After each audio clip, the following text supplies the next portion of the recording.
भैरवासन.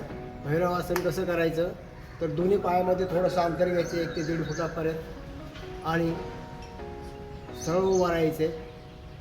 श्वास मोठा भरायचा आहे आणि एका साईडला जायचं, जीभ बाहेर काढायची, श्वास पूर्ण बाहेर काढायचा.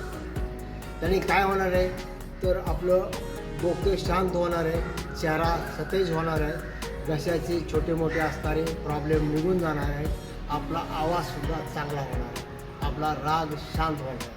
तर सुरुवात करूया लगेच.